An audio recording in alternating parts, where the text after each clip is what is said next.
Anatole Leroy-Beaulieu, pourquoi nous ne sommes pas socialistes?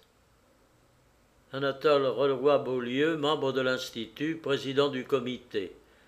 Séance du mercredi 9 janvier 1895. À 8h30 du soir, le 9 janvier, une foule considérable se pressait dans la grande salle de l'hôtel des Sociétés savantes. Les étudiants, en grande majorité, avaient répondu à l'appel des organisateurs. La salle était pleine, les portes ouvertes à tous jusqu'à 8h30 durent être fermées. Sur l'estrade prirent place les membres du comité. Aux côtés du président, M. Anatole Leroy-Beaulieu, siégeaient comme assesseurs M. Albert Gigot et M. le docteur Rochard. Discours de M. Anatole Leroy-Beaulieu. Messieurs, si je n'avais consulté que mes forces et mon état de santé, je ne me serais pas risqué à prendre la parole ce soir devant vous. Mais je n'ai pas voulu me dérober à l'honneur de présider cette première réunion, ne fût-ce que pour ne point paraître reculé devant les appréhensions non justifiées, j'espère, des plus timides de nos amis. On nous a dit qu'en vous convoquant à une conférence publique, en ouvrant nos portes à tous, nous étions des téméraires qui ne savions pas à quoi nous nous exposions. Vous voulez donc, me disait-on, descendre dans la fosse aux lions? Eh bien, messieurs, la fosse aux lions, nous y voici. Nous sommes entre les griffes de ce que de mon temps on appelait le lion du quartier latin, et faut-il vous l'avouer, nous ne craignons pas d'être dévorés. Rires, murmures et applaudissements. Nous avons eu confiance dans la jeunesse, nous avons cru en sa générosité et en son esprit de liberté, et à cette heure même, en dépit de certaines incitations, en dépit des murmures qui s'élèvent sur quelques bancs de cette salle, je reste convaincu que notre foi dans la jeunesse ne sera pas trompée. Applaudissements. Vous n'êtes pas venus ici, messieurs, pour étouffer notre parole sous des clameurs brutales, ce qui en vérité serait peu glorieux pour vous. Vous êtes venus pour nous juger sur notre langage et non pour nous condamner sans nous avoir entendus. Cela ne serait pas digne de la jeunesse. Et s'il est des hommes qui, par le passé, par leur libéralisme, aient droit à la liberté de la parole, je n'ose dire que nous sommes de ceux-là, car cette liberté que nous osons réclamer pour nous, nous l'avons toujours et partout revendiquée pour les autres, pour nos adversaires aussi bien que pour nos amis. Exclamations, applaudissements prolongés. Au lieu de m'arrêter à des inquiétudes outrageantes pour vous, j'aime mieux vous remercier d'avoir répondu en si grand nombre à notre appel. Dans cet empressement de votre part, je ne veux voir qu'une chose, messieurs, une preuve nouvelle de l'intérêt passionné que la jeunesse porte aux questions sociales.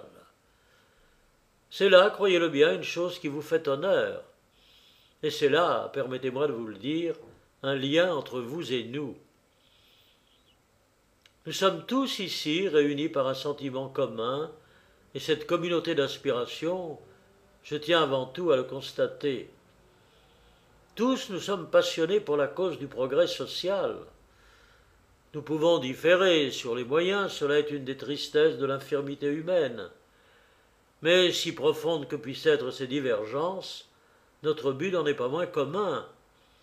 Et socialistes ou libéraux, révolutionnaires ou réformateurs, cette communauté du but doit nous inspirer une tolérance réciproque. Ce que nous voulons tous, et croyez-le, ce que nous voulons avec autant d'énergie que le plus ardent d'entre vous, c'est la lutte contre le mal social et contre la misère. C'est la diminution de la souffrance humaine. C'est le redressement moral et le relèvement matériel des classes laborieuses. Et si par hasard il se trouvait égaré au milieu de cette vaillante jeunesse un homme, un jeune homme, assez égoïste ou assez frivole, à ces étrangers aux généreuses préoccupations de notre temps pour ne pas partager ce noble souci du progrès social, je lui dirais hautement « Votre place n'est pas ici ». S'il suffisait pour nous entendre de la communauté du but, nous serions unanimes. Mais hélas, il ne suffit point aux hommes, pour être d'accord, de désirer la même chose. Le but peut être le même, et les moyens différés. Or, les voies et moyens, c'est là le difficile, c'est là l'important, et c'est ici qu'il nous faut faire appel à votre esprit de tolérance. Ce que nous sommes et ce que nous ne sommes pas. Nous devons vous dire, messieurs, ce que nous sommes et ce que nous ne sommes point. Nous venons à vous ouvertement, loyalement, sans masque, ne voulant pas d'équivoque entre nous. Ce que nous sommes, messieurs, nous sommes des Français qui, plus malheureux que vous, avons vu la France envahie et dont le cœur saigne encore des blessures de la patrie. Nous sommes des hommes de liberté qui, croyant que la liberté et l'initiative privée demeurent le grand moteur de la civilisation, le grand ressort de tout progrès. Applaudissements. Nous sommes des hommes d'études, et si vous le permettez, des hommes de science, qui, dans les questions sociales comme ailleurs, n'avons foi que dans les méthodes scientifiques. C'est vous dire, messieurs, que nous ne sommes pas socialistes. Et si nous ne sommes pas socialistes, je puis l'affirmer bien haut, c'est uniquement parce que nous sommes convaincus que la méthode du socialisme n'est pas une méthode scientifique, que le socialisme méconnaît les conditions essentielles, les conditions nécessaires du progrès des sociétés humaines, que le socialisme, enfin, est moins fait pour fortifier la patrie que pour l'énerver et la débiliter. Exclamations, applaudissements répétés, tumulte, longue et bruyante interruption.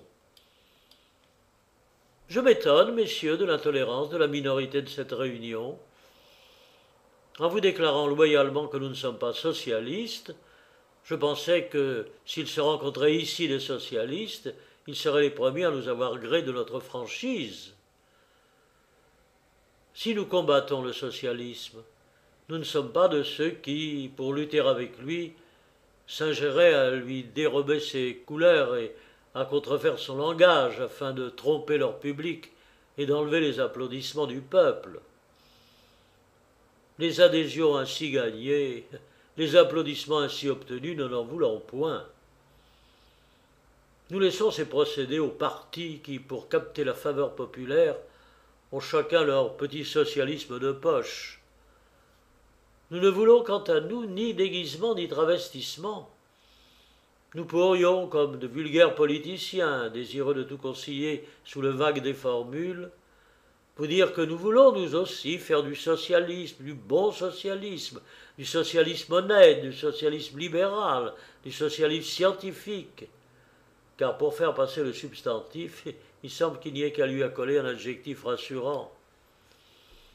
Nous avons aujourd'hui toute espèce de petits socialismes édulcorés que les ambitieux de toutes sortes distribuent au peuple comme des friandises aux enfants. Le socialisme, en effet, nous ne saurions nous le dissimuler, est à la mode. Autrefois, il était mal vu, il était mal porté, il avait mauvaise réputation, il passait pour vulgaire ou pour naïf. Alors peut-être il pourrait y avoir quelque courage à le vanter. Le préjugé était contre lui. Aujourd'hui, il faut bien le constater, le préjugé est pour lui. Il a la vogue, il est bien reçu dans le monde, on le rencontre jusque dans les salons, en gants paille et en souliers vernis. Il a pour lui la jeunesse fin de siècle. Tous ceux qui se piquent d'être en le mouvement se réclament de lui. C'est ainsi, messieurs, qu'en dehors du collectivisme, du socialisme des socialistes, nous avons toutes sortes de petits socialismes plus bénins, plus anodins, plus innocents les uns que les autres. Socialisme de l'être qui fleurit dans la serre chaude des petites revues de toutes couleurs, socialisme de salon ou de boudoir qui fait sourire les belles dames et trembler les enfants, socialisme d'église qui vient à nous, l'évangile sous le bras, sans compter le plus répandu et le plus dangereux peut-être de tous, le socialisme bourgeois, le socialisme qui s'ignore, celui de M. Jourdain qui fait du socialisme comme jadis il faisait de la prose sans le savoir.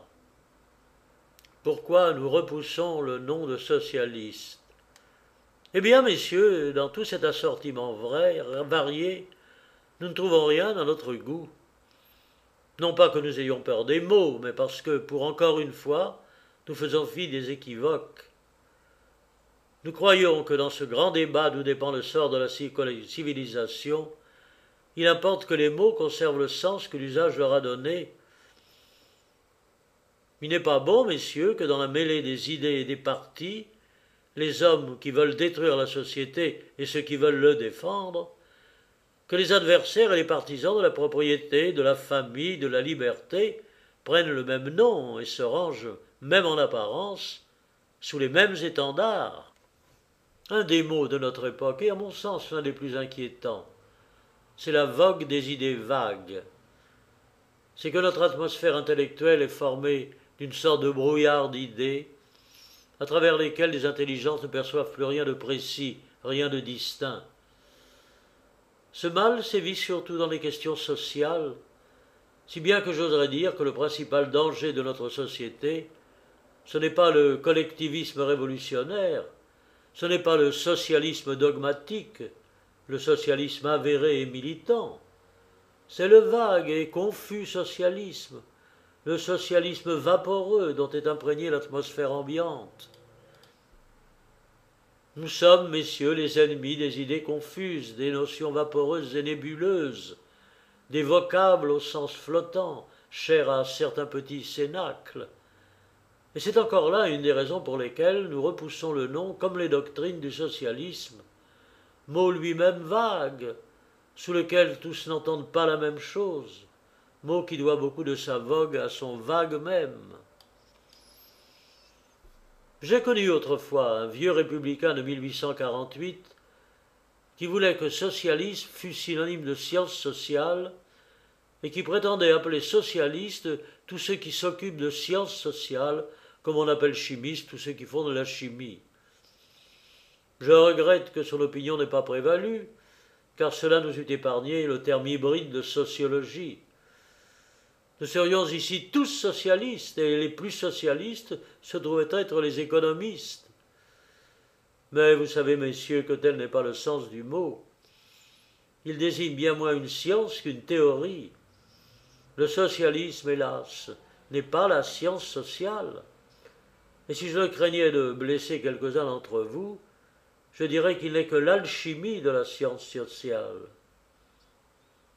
Applaudissements, cris, tapage de quelques minutes, un jeune homme monte sur l'estrade et veut prendre la parole, soutenu par une partie du public des tribunes.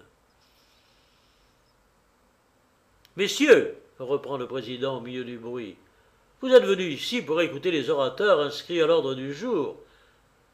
Vous n'êtes pas venus pour entendre monsieur, je ne saurais lui donner la parole et je continue mon discours. Le socialisme n'est pas conforme à la science. Si nous repoussons le socialisme, c'est avant tout, messieurs, que nous ne croyons pas le socialisme conforme à la science et aux méthodes scientifiques. Entre le socialisme et nous, il y a une question de méthode. Et vous qui êtes initiés aux études scientifiques, vous savez combien grande est l'importance de la méthode. Quel est l'objet sur lequel prétendent opérer les socialistes? C'est la société humaine, c'est-à-dire ce qu'il y a au monde de plus complexe et de plus délicat. Par suite, quelle science plus ardue, où il doit plus nécessaire d'avoir une méthode rigoureuse que la science sociale? Vous savez, messieurs, que depuis un demi-siècle, nombre de savants et de philosophes se sont appliqués à rattacher, à souder la science sociale, ce qu'ils appellent la sociologie, aux sciences physiques et naturelles. Vous connaissez la fameuse classification des sciences d'Auguste Comte, classification que les positivistes regardent comme un des titres de gloire de leur maître. Et ils ont raison, messieurs, car quelque opinion qu'on ait de la philosophie de Comte, il est malaisé d'imaginer une autre hiérarchie des sciences. Or, quelle est de toutes les sciences humaines celle que Comte plaçait au sommet de son échelle, à la cime du savoir humain, comme étant par l'importance de son objet, par la multiplicité et la complexité même de ses éléments, la reine des sciences, la plus ardue et la plus difficile de toutes? C'était la science sociale.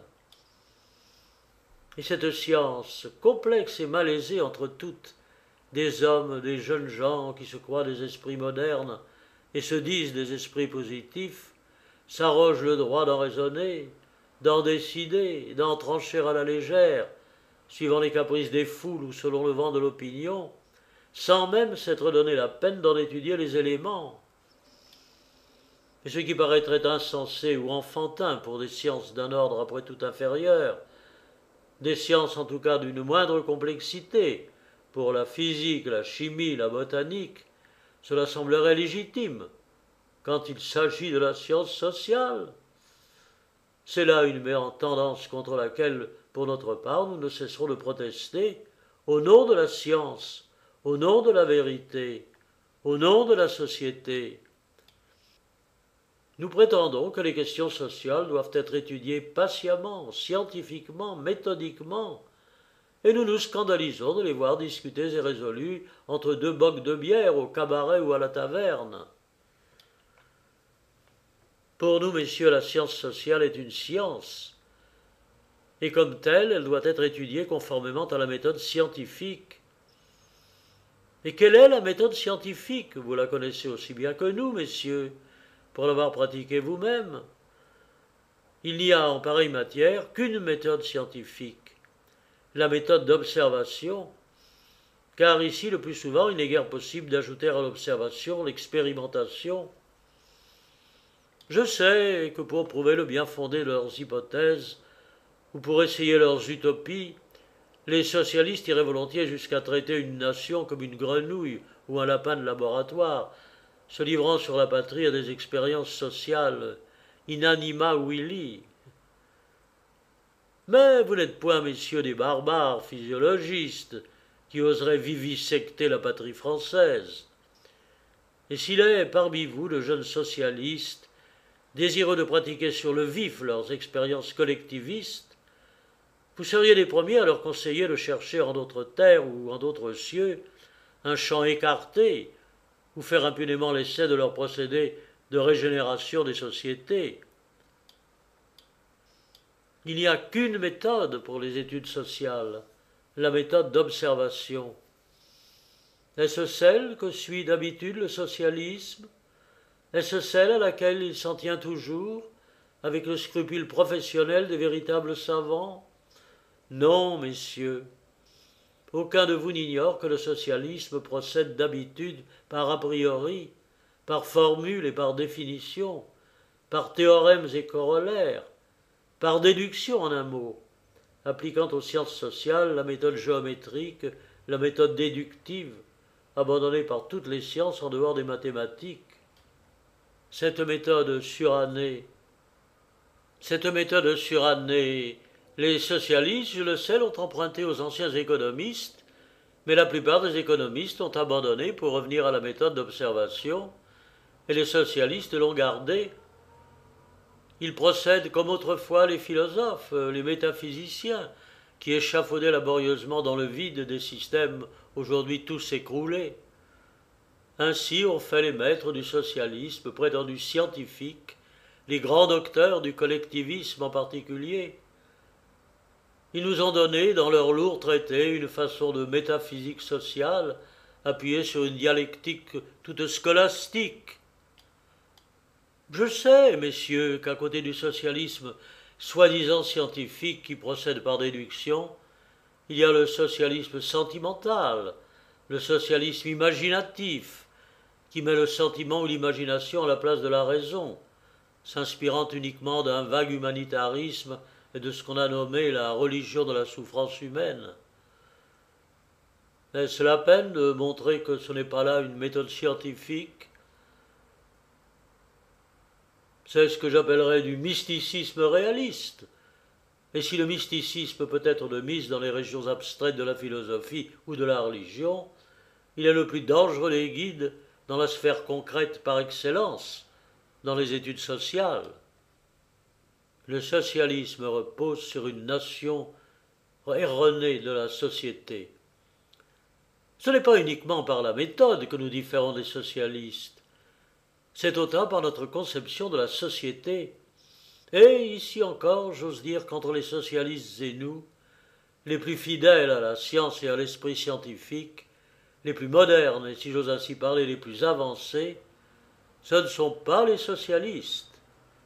S'il est une notion aujourd'hui admise par tous les hommes de science, c'est que les sociétés humaines ne sont point, comme on l'imaginait encore au dernier siècle, un mécanisme inerte, une machine que l'on peut démonter et remonter à volonté, rouage par rouage, en supprimant une pièce, en ajoutant une autre. Une société est un organisme, un corps vivant qui croît et se développe à la façon des êtres vivants. Et un organisme ne se laisse pas impunément tailler et découper à plaisir. Un organisme ne se laisse pas refaire à volonté sur un plan préconçu. C'est là une notion aujourd'hui banale. Mais, si banale qu'elle soit devenue, je vous conjure de remarquer combien elle cadre mal avec les prétentions des socialistes.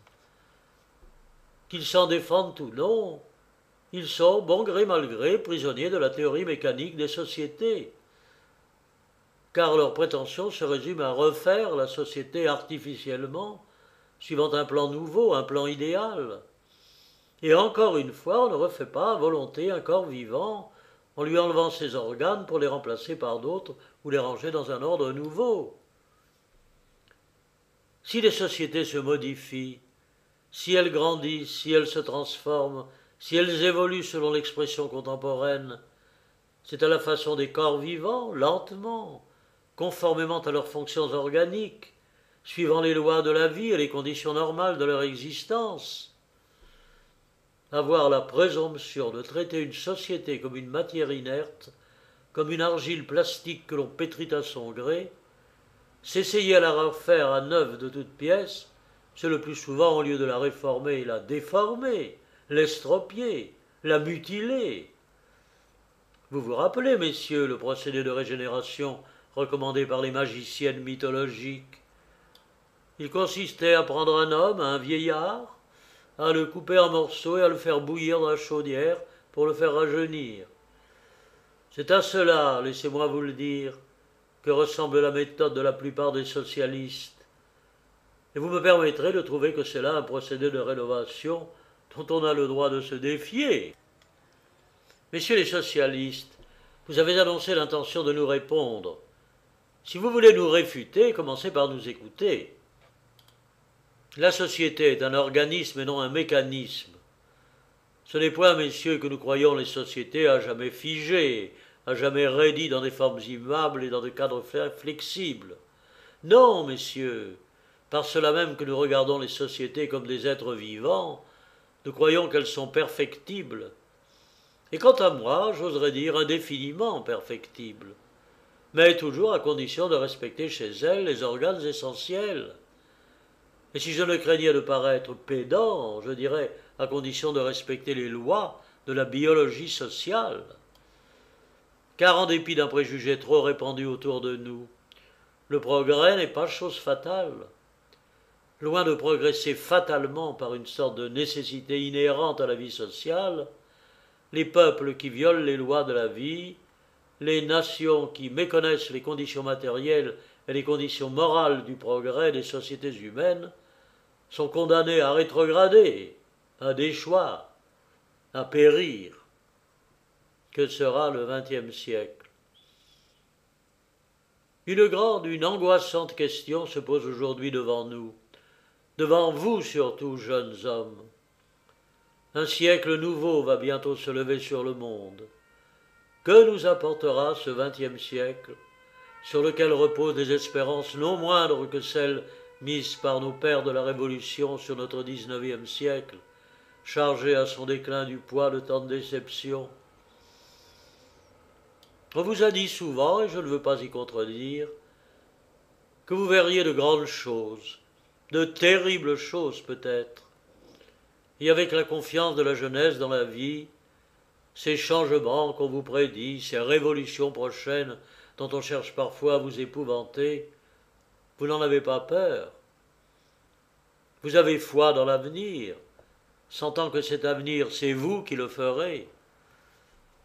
Dieu me garde, messieurs, de railler votre confiance.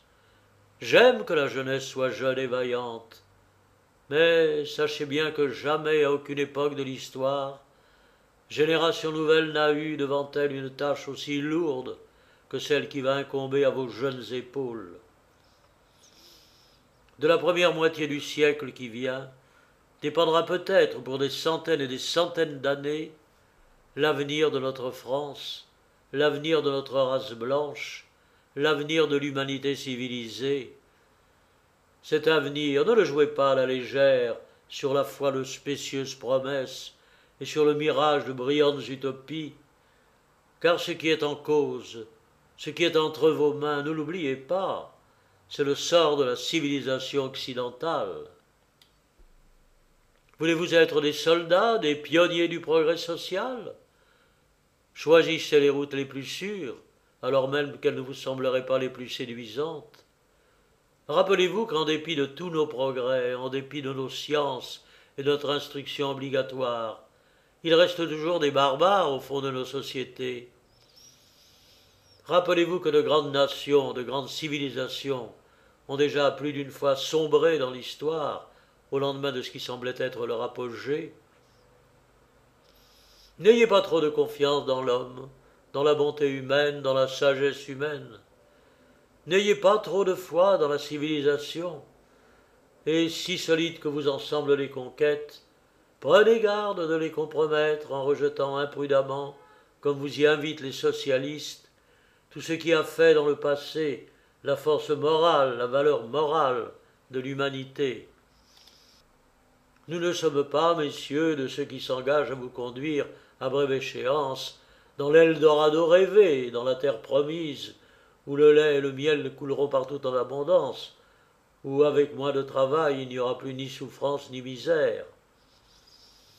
Notre ambition, ou mieux notre présomption, est moindre. Nous sommes venus vous confier à travailler avec nous, à diminuer la somme des maux dont souffre l'humanité, à relever l'un par l'autre le bien-être matériel et le niveau moral des classes laborieuses, à combattre les préjugés et les égoïsmes, à rapprocher les hommes et à réconcilier les classes pour le salut de la patrie commune. Et si, messieurs, vous vous demandez une devise qui puisse vous guider sur la route malaisée du progrès social, nous vous donnerons la nôtre, celle que nous avons adoptée comme mot de ralliement. Patrie, devoir, liberté. Cette devise, elle est simple, elle est modeste, elle est austère, elle ne fait pas miroiter devant vos yeux les trésors décevants des paradis terrestres. Elle ne promet que ce qu'elle peut tenir. Ces trois mots, messieurs, nous ne les avons pas choisis au hasard. Ils sont pour nous tout un programme. Ils résument l'action que nous voudrions exercer autour de nous. Ils indiquent par quelle voie nous voulons marcher au progrès social. Patrie, devoir, liberté. Cette triple devise, je voudrais avoir le temps et la force de la commenter devant vous. Mon ami, M. Georges Picot, va tout à l'heure vous parler de la liberté et du devoir. Deux choses que nous tenons à unir, car pour nous elles se complètent, ou si vous aimez mieux, elles se corrigent l'une l'autre. Le devoir dont nous voulons vous entretenir, c'est le devoir nouveau, c'est le devoir présent par excellence, le devoir social, qui pour nous ne se borne pas à la charité, et qui sans doute ne fait pas fi de la charité, mais qui va au-delà de la charité. Cette expression de devoir social, encore nouvelle chez nous, M. Georges Picot a été l'un des premiers à la répandre, à l'acclimater en France. Je pourrais dire qu'il a été un des apôtres de ce devoir social. Il ne s'est pas contenté de le prêcher, il s'est appliqué à en donner l'exemple par son initiative dans plusieurs des questions les plus importantes pour le relèvement des classes populaires. C'est ainsi que son nom a l'honneur d'être lié au grand problème des logements d'ouvriers. À côté du devoir social, nous plaçons la liberté, parce que nous voyons dans la liberté et dans la libre initiative privée le premier moteur de tout progrès social. C'est un des points par où nous différons des socialistes de toutes les écoles. Le socialisme, messieurs, aboutit à la contrainte. Il ne pourrait s'établir, il ne pourrait durer que par la contrainte. Qu'il le veuille ou non, le socialisme, le collectivisme serait la contrainte organisée. À cet égard encore, permettez-moi de vous le dire, le socialisme est une conception rétrograde. Il ne s'inspire point de l'esprit moderne. Il n'est point dans la grande voie de l'évolution des sociétés humaines. Il veut les faire revenir en arrière sur les conquêtes des grands siècles de l'histoire, à la contrainte militaire, à la contrainte théocratique, à la contrainte féodale, si durement reprochées aux époques anciennes. Il prétend substituer une contrainte nouvelle qui risque d'être autrement tyrannique parce qu'elle s'étendrait à toute la vie publique et privée, la contrainte sociale. Le joug qu'il ferait peser sur la société et sur l'individu serait si lourd que je ne m'étonne point, quant à moi, des révoltes que provoque chez les anarchistes la perspective de la servitude collectiviste. Au devoir social et à la liberté, nous associons l'idée de patrie. Quelques-uns d'entre vous, paraît-il, trouvent cela suranné. La patrie, c'est bien vieux, disent-ils sans doute. La patrie, cela a fait son temps. Pour nous, messieurs, la patrie est une chose toujours vivante, toujours jeune. Plus les enfants d'un même pays nous semblent divisés, plus nous croyons nécessaire de raffermir dans les âmes ce sentiment de la patrie, qui lui aussi est un lien social, et je dirais le plus solide comme le plus doux des liens sociaux.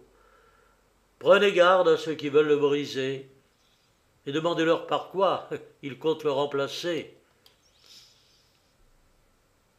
Certains voudraient substituer à la patrie l'humanité. L'humanité, messieurs, c'est une grande et noble chose, mais l'humanité, c'est bien vague, et je doute que le cosmopolitisme possède de longtemps la vertu du patriotisme, et qu'il sache jamais inspirer les mêmes dévouements. Mais est-ce bien l'amour de l'humanité que les socialistes et les internationalistes opposent à l'amour de la patrie? Regardez au fond des doctrines et scrutez les actes, écartez les mots et les formules, et vous trouverez autre chose.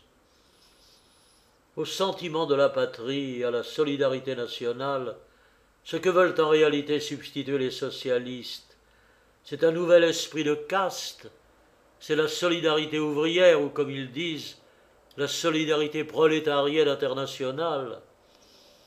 Or, messieurs, qui ne voit la différence et qui peut dire que ce soit là un progrès? À un principe d'union, on cherche à substituer un principe de division. L'amour de la patrie était un lien entre tous les habitants d'un même pays. Le sentiment de classe, la jalousie de classe, est une cause d'égoïsme et de désaffection. Et s'il venait à l'emporter, cet esprit de division aboutirait à remplacer les rivalités nationales par les haines de classe et les démêlés avec l'étranger par les luttes intestines et les guerres civiles. Tel est le fait, messieurs. Les délégations des socialistes n'y peuvent rien changer. Et je terminerai en vous conjurant de réfléchir à cette vérité, hélas, trop manifeste. Alors même qu'ils réussiraient à se disculper de tout internationalisme, par le seul fait qu'ils fomentent les haines de classe, le socialisme est, qu'il le veuille ou non, l'ennemi né de la cohésion nationale. Le socialisme est, pour les nations modernes, un agent de dissolution, un agent de désagrégation. L'on se demande souvent avec anxiété en face de notre Europe, transformée en camp retranché, devant les compétitions nationales déchaînées ou aggravées par l'ère bismarckienne, quel sera le vainqueur, pacifique ou militaire, de la course entre les nations? Pour moi, messieurs, j'ose le dire en toute franchise, le vainqueur sera le peuple qui se laissera le moins entamer par le socialisme. Le socialisme est le grand dissolvant des nations modernes. Et si vous en doutez, je me permettrai de vous inviter à rentrer en vous-même et à vous poser chacun en silence cette question. Le socialisme est-il, pour la patrie française, une faiblesse ou une force? Ou mieux, messieurs, comme on a peine à se juger soi-même, je vous engagerai à jeter un instant les yeux sur l'étranger, sur nos voisins de l'Est notamment. Franchissez en esprit les sommets des Vosges, où veille la sentinelle prussienne. Traversez le large fleuve dont les eaux ont cessé de refléter les couleurs françaises, et arrêtez vos regards sur l'Allemagne unifiée. Là, dans le nouvel empire, les socialistes sont en nombre. Ils forment un parti puissant, et leurs imitateurs, leurs disciples, les socialistes français, nous les donnent volontiers en exemple. Demandez-vous, messieurs, ou si vous le préférez, demandez à Berlin, demandez à l'Europe, si le socialisme est pour l'Allemagne une faiblesse ou une force, si ce sont les amis ou les adversaires du germanisme qui doivent se féliciter des progrès de la démocratie sociale. Et maintenant, repassez le Rhin et les Vosges, rentrez dans notre France mutilée, et posez-vous de nouveau, pour nous Français, la même question. Sont-ce les amis ou les adversaires de la France qui doivent se réjouir des progrès du socialisme en terre française? Je laisse, messieurs, à votre intelligence, à votre conscience de répondre. Pour moi, je ne vous dirai point, en parodiant un mot fameux, le socialisme, voilà l'ennemi. Nous ne saurions, quant à nous, voir d'ennemis parmi les Français. Je vous dirai simplement, à vous, jeunes gens, qui serez la France du XXe siècle, à vous qui ferez la France du XXe siècle, le socialisme, voilà le péril. Triple salve d'applaudissements.